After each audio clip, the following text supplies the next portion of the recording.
चलिए next question देखिए। ये क्वेश्चन है, रामकली ने किसी वर्ष के प्रथम सप्ताह में 50 रुपए की बचत की। कितने रुपए की बचत की?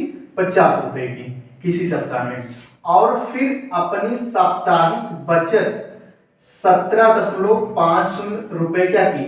बढ़ाती गई। कहने का मतलब पहले सप्ताह में इसने कितनी बचत की? 50 रुपए की। अब हर सप्ताह इसने क्या किया? इसमें 17.50 रुपए की क्या करती गई? वृद्धि करती गई। ठीक है, कह रहा है कि 90वें सप्ताह में उसकी बचत कितना रुपए हो जाती है? 207.50 रुपए हो जाती है। कितने सप्ताह बाद? 90वें सप्ताह बाद। तो कह रहा है एन की वैल्यू ज्ञात कीजिए। तो क्वेश्चन से ही पता चल रहा है कि प्रथम सप्ताह में इसकी बचत कितनी थी? वो थी इसकी 50 रुपए। प्रथम सप्ताह मतलब ए क्या हो जाएगा? ए हो जाएगा।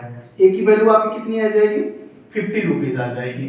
ठीक है, फिर कह रहा है कि अपनी साप्ताहिक बचत में इतने रुपए को बढ़ाती गई।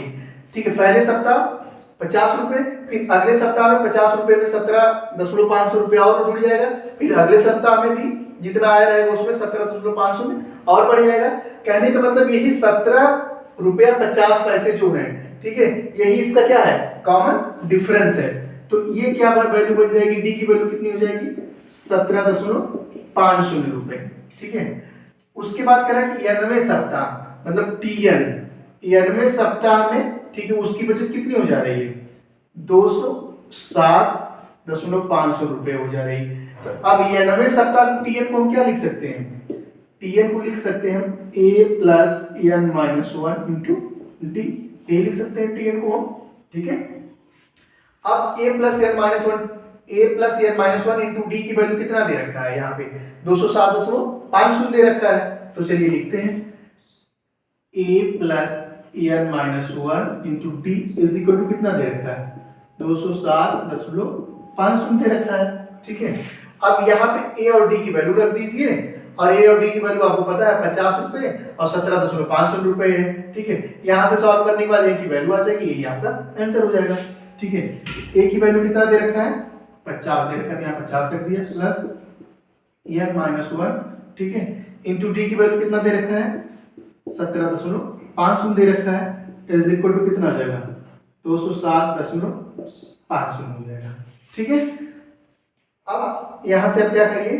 ठीक है, इस 50 को इधर ले जाके क्या कर लीजिए? माइनस कर लीजिए।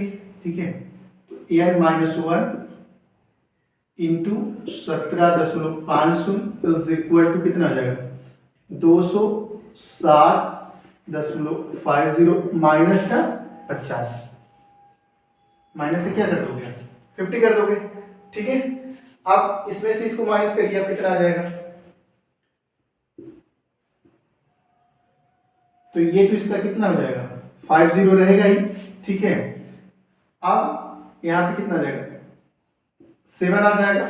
ठीक है, और 10 में से 5 जाएगा तो 5 आ जाएगा, ऐसे हो जाएगा ये। ठीक है, इतना बन जाएगा आपका। ठीक है, इतना हो जाएगा। ये कितना आ जाएगा? एन माइनस 1 इंटू 17 इतना। ठीक है, अब आप क्या करिए? एन माइनस 1 इधर लिखिए, N minus 1 is equal to क्या आ जाएगा आपको? 157.50 अपान में कितना आ जाएगा? अपान में आ जाएगा 17.50। ठीक है, एन की वैल्यू। अब इसको जब आप डिवाइड करेंगे, इसकी वैल्यू कितनी आ जाएगी? 9 आ जाएगी। इसकी वैल्यू कितनी आ जाएगी? 9 आ जाएगी। ठीक है, अब कहने का मतलब एन माइनस 1 इसका टू कितना आ गया? 9 आ गया। तो एन इसका टू कितना आ जाएगा? 9 प्लस 1 10 आ जाएगा। ठीक है, एन की वैल्यू कितनी आ जाएगी? 10 आ जाएगी। कहने का मतलब जो है यही हमारा क्या आ जाएगा? एन का वैल्यू। ठीक है, कहने का मतलब जो 10वां सप्ताह होगा, ठीक है, उसमें उसकी जो बचत है, ठीक है, वो कितने रुपए हो जाएगी? 207.50 रुपए हो जाएगी। ठीक है, आप देख लीजिए एक बार, बहुत सिंपल सा सवाल है, सिर्फ आपको समझने की कोशिश करनी है। ठीक है, कह रहा है कि पहली बार उसको पहले सप्ताह में बचत कितनी हो रही? 50 रुपए की हो रही, फिर कंटिन्यूअस हर सप्ताह में 17.50 रुपए की वृद्धि हो रही।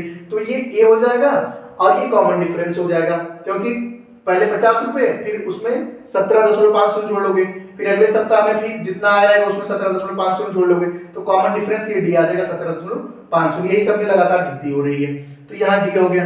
कह रहा है कि ये 90 वर्ष उसकी बचत कितनी हो जा रही है, 207.50 हो जा रही है। ठीक है, तो उसमें ये हमारा टी एन आ जाएगा। ठीक है, ए और डी की वैल्यू आगे रख के आप सॉल्व कर लेंगे तो आपका क्या आ जाएगा, आंसर आ जाएगा।